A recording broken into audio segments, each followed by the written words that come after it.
I can use your own power by pulling it and using it against you, right? But then when it's my turn to come in and counterattack, I'm going to use power, because the main characteristic in the Wing Chun system is speed. You cannot fight someone and not use power. Hi everyone, welcome to another episode of the Wing Chun by Design podcast. I'm really looking forward to today's conversation. I've got my longtime student Brendan with me. Hi Brendan. Hey SiFu, how you doing? Good, thanks, and you? Good. So today's episode is all about, is Wing Chun a soft style of martial art or a hard style of martial art? Okay, so let's dive into it. Brendan, what do you think? Is it soft or is it hard? Well, SiFu, I believe it's both. So what's your thoughts on that?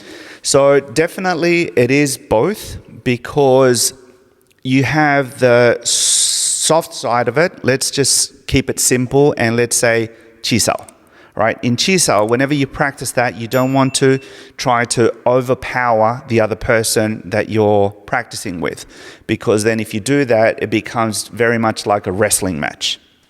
Okay, so you have to learn to have that sensitivity, that softness in you. But having said that, you have a type of forward pressure using energy that is ready to go if you need it to be. Okay, now is it a hard system? Absolutely, definitely, because it's a fighting system. You cannot fight someone and not use power. You can use as much power as you have to your disposal. The thing though, we don't use power against power. And that's where a lot of people have a misunderstanding, because they say, oh, soft and absorb and redirect. Yes, of course, that is correct. That has its place. But you're not going only to focus on that and not use power. Like when I see a 6-foot guy, 200 pounds, and he's just kind of like doing this and no. Like if you're a strong guy, use it. Just don't use power against power. So if you're coming at me with power, then of course I can redirect. I can use your own power by pulling it and using it against you, right? But then when it's my turn to come in and counterattack, I'm going to use power, because that's what it's all about. Yeah. And just to go back to soft, soft could also mean fluidity. It could mean other things. Absolutely. Not literally soft. There's many meanings towards it. And also, what about speed? Okay? The main characteristic in the Wing Chun system is speed. So in order for you to be fast, you need to be soft and boom, just react and be explosive in your movement. But at that last split second, bang, that's where you use your power, right? You don't want to be rigid and hard in the beginning of the movement, because then that can slow you down. Exactly. Right? Exactly. So then also just moving forward again to hard, what are your thoughts on power training? I know in recent times, everyone knows now, it's a cliche. If you're too big, you're going to be too slow. But what are your thoughts on it, on power training? Okay, let's divide that into two parts. Power training. Power training has existed in the Wing Chun system for centuries. Okay, so anytime you're doing, striking with a long pole, doing your own training, that is for power, right? Whenever you're doing your single leg squats, your push-ups, that is power training. So power training is a must for any serious Wing Chun practitioner, okay? Now, the other thing that you mentioned was size. That's a different thing, because if you're trying to hit the gym, for example, do you want to go to the gym and be functional with your training? Okay. Will your muscles grow when you do that? Absolutely. But how much do you want to grow? Is it just for aesthetics, or is it for functionality? Is it because you want to enhance your Wing Chun ability, or is it because you want to look good? Or do you want to do a bit of both? Now, by me saying this, I'm not saying don't do this, do that. I'm not that type of person. You can do whatever you like.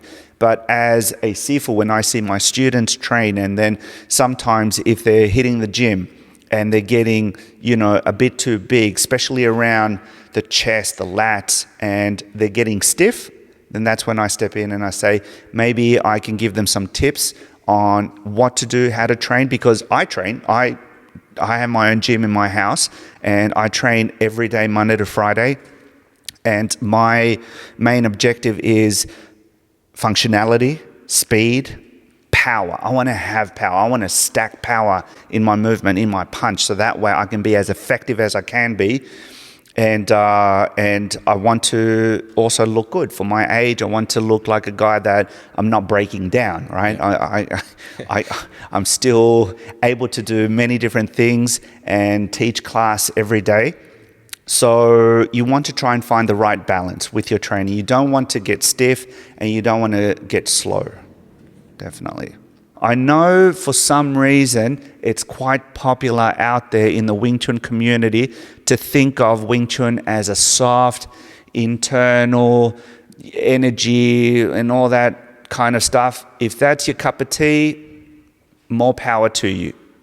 But if you're looking at being as effective as you can, you know, with your self-defense, with someone just being on your face and about to unleash on you, then you want to think twice whether you want to, you know, go in one route or the other. And also, nowadays we live in a world where everything is so fast, so quick, and a lot of people, everyone's busy nowadays. So you don't have that much time. So let's say the average person comes to a school, martial arts school, a couple times a week for an hour each time. And you want to learn to protect yourself. You want to learn self-defense. You want to learn how to fight. And you have only this much time to learn a skill. Are you going to spend 3/4 of that time standing in front of a mirror, just checking the position of your elbow to align it with the shoulder, with the spine, and then sit and then do this? Or maybe you just want to kind of like breathe. And again, if that's what you want to do, more power to you. But if you don't have the time and you want to learn, like I've had many students come in, I want to protect myself because I'm catching the train late at night and this guy was on my face and I felt vulnerable, and what can I do? So if that's the case, then you want to learn how to stop a punch, how to deliver a punch, how to keep a safe distance, and you want to be able to apply what you learn in the training floor. And practical. You have to have that mindset when training. So guys, I hope this episode helps.